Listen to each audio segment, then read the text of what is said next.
धीमहि धियो यो नः प्रचोदयात्।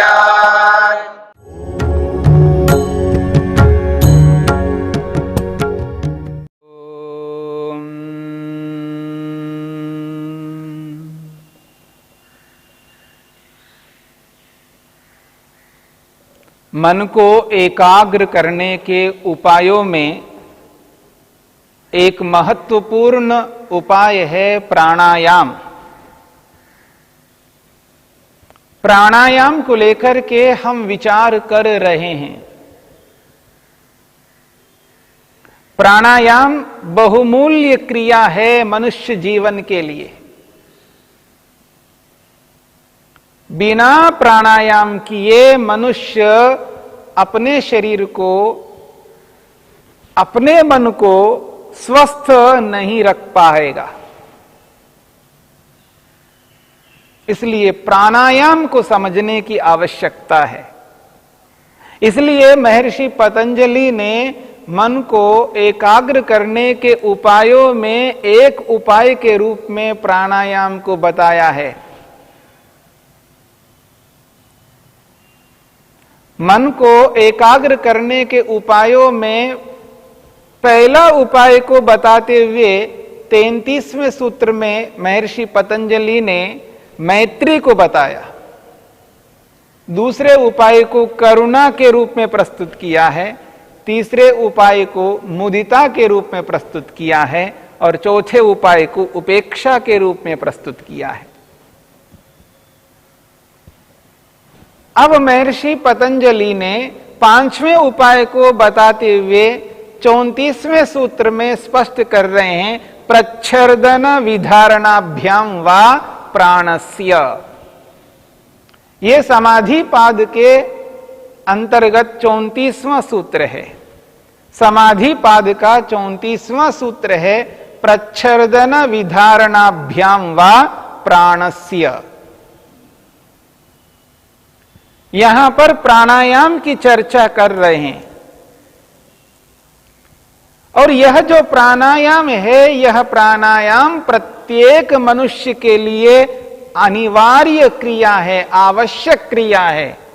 बिना प्राणायाम किए मनुष्य का शरीर ठीक प्रकार से स्वस्थ, दीर्घजीवी, लंबे काल तक नहीं रह सकता। शरीर को स्वस्थ बनाए रखना, वो भी लंबे काल तक बनाए रखना है। जितना समय मिला है उस समय का पूरा सदुपयोग हम कर सकते हैं और उस समय से भी अधिक इस शरीर को बनाए रख सकते हैं। जब कोई कंपनी किसी वस्तु को बना करके देती है तो उसके लिए समय निर्धारण करती है। कोई 1 साल का, कोई 2 साल का, कोई 3 साल का, कोई 5 साल का, उसके लिए वारंटी गारंटी देते हैं। परम पिता परमेश्वर ने तो इस शरीर के लिए 100 साल की गारंटी वारंटी दी। यदि हम प्राणायाम को अपना करके तो 100 साल तक तो जी ही सकते हैं और उससे अधिक भी जी सकते हैं, यदि हमने प्राणायाम को जाना है, समझा है तो। क्योंकि शरीर को ठीक प्रकार से रखने का एक बहुत महत्वपूर्ण उपाय है प्राण। प्राण, इस प्राण तत्व को समझना है। प्राण तत्व का हमारे जीवन में क्या महत्व है। ये जो शरीर दिख रहा है, इस शरीर के अंदर कोशिकाएं हैं और अरबों नहीं खरबों की संख्या में हैं। कोशिका कहते हैं सेल को। इतने सेल्स हैं जिनको हम गणना नहीं कर सकते। इसलिए खरबों की संख्या में कोशिकाएं हैं, सेल्स हैं इस शरीर में। उन सभी कोशिकाओं का एक समुदाय है ये शरीर। और एक एक सेल को, एक एक कोशिका को ऊर्जा की आवश्यकता है, एनर्जी चाहिए। इस शरीर में जितने भी सेल्स हैं, जितनी भी कोशिकाएं, एक एक कोशिका के लिए ऊर्जा चाहिए, एनर्जी चाहिए, और निरंतर उसको एनर्जी चाहिए, ऊर्जा चाहिए। और जिस कोशिका को एनर्जी नहीं मिलती है, ऊर्जा नहीं मिलती है, तो वो कोशिका रोगग्रस्त हो जाती है, विकृति विकार से ग्रस्त हो जाती है। इसलिए हमारे शरीर में नाना प्रकार के रोग उत्पन्न होते हैं। इसलिए कोशिका को निरंतर ऊर्जा पहुंचानी है, और हम अपने शरीर को स्वस्थ रखने के लिए, निरोगी बनाए रखने के लिए, इस शरीर को ऊर्जा देने के लिए अलग अलग साधनों का प्रयोग करते हैं। यानी अलग अलग प्रकार के अन्न ग्रहण करते हैं, भोजन करते हैं। भोजन से ऊर्जा मिलती है, पानी से भी ऊर्जा मिलती है, सूर्य से भी ऊर्जा मिलती है। ऊर्जा के स्रोत अलग अलग हैं। ठीक इसी प्रकार से प्राण तत्व भी एक महत्वपूर्ण साधन है शरीर को ऊर्जा देने के लिए, ऊर्जा को पहुंचाने के लिए। जब हम प्राण ग्रहण करते हैं, वे प्राण हमारे शरीर में प्रत्येक कोशिका तक ऊर्जा को पहुंचाने का कार्य करते हैं। इसलिए प्राणों की बहुत महत्वपूर्ण भूमिका है शरीर को स्वस्थ रखने के लिए। इस बात को समझने का प्रयत्न करना है। ये जो प्राण तत्व है, ये प्राण तत्व शरीर के एक एक कोशिका तक ऊर्जा को, एनर्जी को पहुंचाते हैं। इसकी बहुत महत्वपूर्ण योगदान है। और जिस जिस कोशिका को, जिस जिस स्थान में ऊर्जा नहीं पहुंच रही होती है, उस कोशिका में विकृति आ जाती है, वो अस्वस्थ हो जाती है। और एक एक कोशिका की स्वस्थता ही संपूर्ण शरीर की स्वस्थता है, और एक एक कोशिका की अस्वस्थता ही संपूर्ण शरीर की अस्वस्थता का कारण बन पाएगा। इसलिए इस बात को समझने की चेष्टा हमें करनी है। प्राण तत्व को समझना है। प्राणों को समझ करके प्राणों को अपने शरीर में इस रूप में लेना है जिससे हमारा पूरा का पूरा शरीर स्वस्थ बन सके, एक एक कोशिका को ऊर्जा को हम पहुंचा सके। अगर ऐसा हम करते हैं तो हम अपने शरीर को निरोगी बना सकते हैं, स्वस्थ बना सकते हैं। और शरीर स्वस्थ रहेगा तो मन भी स्वस्थ रहेगा, और शरीर रोगग्रस्त हो जाता है तो मन भी रोगग्रस्त हो जाता है। शरीर का बहुत प्रभाव पड़ता है मन पर। जिस प्रकार से मन का प्रभाव शरीर पर पड़ता है, उसी प्रकार से शरीर का प्रभाव मन पर पड़ता है।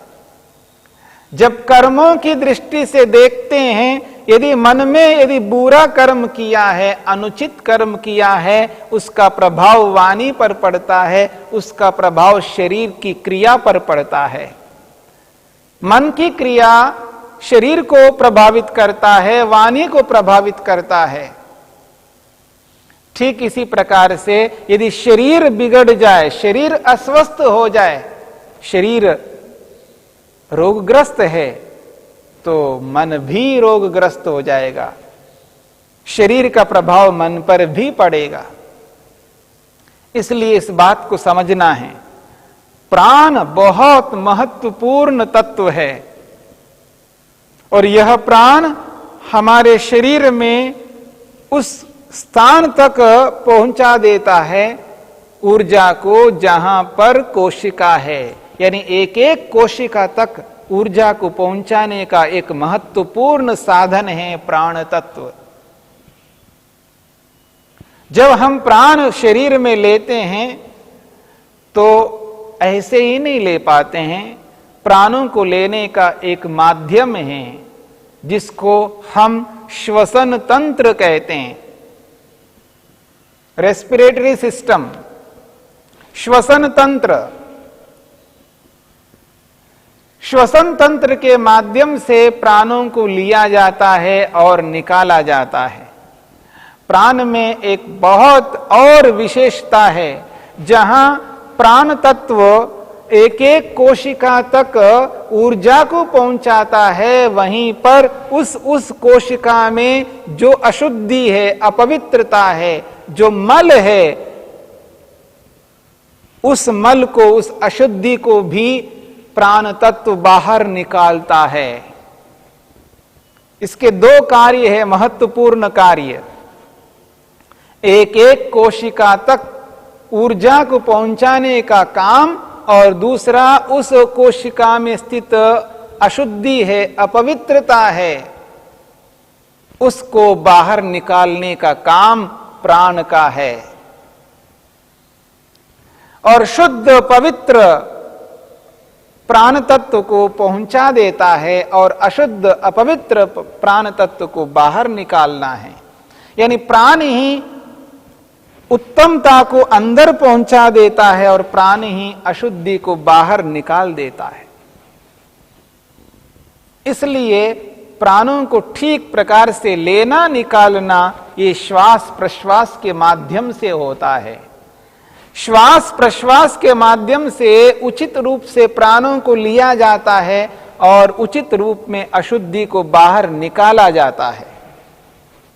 और श्वास प्रश्वास की जो क्रिया है, और ये क्रिया श्वसन तंत्र के माध्यम से होता है। इसलिए इस श्वसन तंत्र को समुचित रूप में समझने का भी प्रयत्न करना है। अपनी मनमर्जी से सांस लेना निकालना नहीं कर सकते हैं। अगर ऐसा करते हैं, जितना प्राण अंदर जाना चाहिए, जितना ऑक्सीजन अंदर जाना चाहिए, उतना नहीं जा पाता है। ठीक प्रकार से श्वास प्रश्वास हम नहीं लेते हैं, तो जो अशुद्धि अंदर बनी हुई है, वो अशुद्धि बाहर उतनी नहीं निकल पाएगी। पूरी अशुद्धि को बाहर निकालना है, और जितना आवश्यक ऑक्सीजन हमको चाहिए उतना अंदर लेना है। ये श्वास प्रश्वास के माध्यम से संभव है, और श्वास प्रश्वास श्वसन तंत्र के माध्यम से होता है। उस प्रकार यदि विचार करें तो श्वसन तंत्र को थोड़ा समझने का भी हमें प्रयत्न करना है। ये जो सांस हम ले रहे हैं, जो निकाल रहे हैं, ये उचित रूप से लेना, उचित रूप से निकालना हमें आना चाहिए। अन्यथा व्यक्ति श्वास प्रश्वास ठीक प्रकार से नहीं ले पाता है और अलग अलग प्रकार के रोगों से ग्रस्त हो जाता है। अनेक प्रकार की चिंताओं के कारण से भी श्वास प्रश्वास ठीक प्रकार से काम नहीं कर पाता है, और ऐसे बहुत सारे कारण हो सकते हैं। इसलिए ये जो सांस लेना है और निकालना है, इस प्रक्रिया को, श्वसन तंत्र का जो नियम है, उस नियम को समझने का प्रयत्न करना है। सबके अपने अपने नियम होते हैं। ठीक इसी प्रकार से श्वसन तंत्र का भी एक अपना नियम है। किस प्रकार सांस लेना और किस प्रकार बाहर निकालना, उसकी एक अपनी प्रक्रिया है। जब व्यक्ति प्राण को भरना चाहता है, तो ऐसी स्थिति में उसको पेट को, उदर को थोड़ा बाहर की ओर करना होता है। जब व्यक्ति सांस लेना चाहता है, तो पेट को, उदर को थोड़ा बाहर की ओर करना होता है, जिससे उसका जो तनुपटु है यानी डायफ्राम है, वो डायफ्राम नीचे उतर के आता है, जिससे व्यक्ति अधिक से अधिक प्राणों को अंदर लेने में सक्षम होता है। थोड़ा सा पेट को बाहर की ओर करना है और सांस भरते हुए छाती को फुलाना है। और जैसे ही छाती को फुलाते हैं तो हंसली है, जिसको आप कॉलर बोन कहते हैं, वो थोड़ी सी ऊपर की ओर उठती है। तब लंग्स में स्पेस ज्यादा बन जाता है, जगह ज्यादा हो जाता है, तब व्यक्ति अधिक से अधिक प्राण अंदर भर सकता है। प्राणों को भरते समय व्यक्ति को यह ध्यान रखना है, जब सांस लेना चाहता है तो पेट को थोड़ा सा बाहर की ओर करना है, जिससे डायफ्राम नीचे की ओर हो जाता है, और सांस भरते हुए छाती को फुलाना है और अंसली ऊपर उठ जाती है, तब लंग्स में, फेफड़ों में जगह अधिक बन जाता है। उस स्थिति में सांस अधिक से अधिक ले पाता है। ठीक इसके विपरीत व्यक्ति को जब प्राण को बाहर निकालना है तो व्यक्ति पेट को थोड़ा अंदर की ओर करता है, छाती को ढीला छोड़ता है। छाती को ढीला छोड़ते ही हंसली अपनी जगह पर आ जाती है और व्यक्ति अधिक से अधिक सांस बाहर निकालने में सक्षम होता है।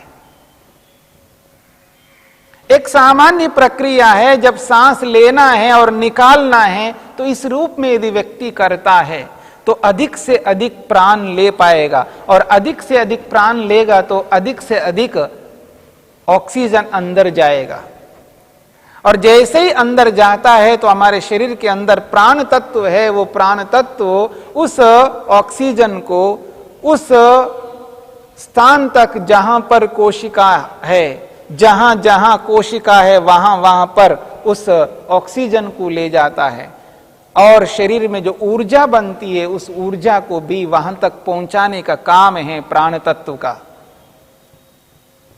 तो वो एक एक कोशिका तक प्राण, शुद्ध प्राण को पहुंचा देता है, यानी ऑक्सीजन को पहुंचा देता है, और वहां पर जो भी अशुद्धि बनी हुई है उस अशुद्धि को फिर वो प्राण तत्व लेकर के बाहर निकाल देता है। जब व्यक्ति अधिक से अधिक प्राण को लेता है तब इस श्वसन तंत्र के नियम के अनुरूप उसको करते हुए लेना पड़ेगा। थोड़ा सा ध्यान रखना पड़ेगा, जब भी वो सांस लेना चाहता है तो थोड़ा सा पेट बाहर की ओर, और सांस लेते वक्त छाती को फुलाना, और अपने आप हंसली ऊपर की ओर उठेगी। लंग्स में, फेफड़ों में जगह अधिक से अधिक बनेगा और अधिक से अधिक प्राणों को अंदर ले पाएगा। ठीक इसी के विपरीत जब प्राणों को बाहर निकाल रहा है तो छाती को, लंग्स को ढीला छोड़ना है, हंसली, कॉलर बोन नीचे की ओर हो पाएगा, और पेट थोड़ा सा अंदर लेंगे तो अधिक से अधिक प्राण बाहर निकालेंगे। जैसे ही थोड़ा सा पेट को अंदर करते हैं तो डायफ्राम जो है, जो नीचे किसका था, वो ऊपर की ओर आ जाएगा, तो अधिक से अधिक प्राणों को बाहर निकालेंगे। तो अधिक से अधिक अशुद्धि को बाहर निकालना है और अधिक से अधिक ऑक्सीजन, शुद्ध वायु को अंदर लेना है, और अंदर लेकर के एक एक कोशिका तक पहुंचाना है, तब जाकर के व्यक्ति का शरीर ठीक प्रकार से स्वस्थ रह पाएगा, निरोगी रह पाएगा। इसलिए प्राणायाम अत्यंत आवश्यक क्रिया है, एक उपाय है मन को एकाग्र करने का। इस पर और विचार करेंगे। द्यौ शान्तिरन्तरिक्षं शान्ति पृथिवी शान्तिरापः शान्तिरोषधयः शान्तिः वनस्पतयः शान्तिर्विश्वे देवाः शान्तिर्ब्रह्म शान्ति सर्वं शान्ति शान्तिरेव शान्ति क्षमा शान्तिरेधि। ॐ शान्ति शान्ति शान्तिः।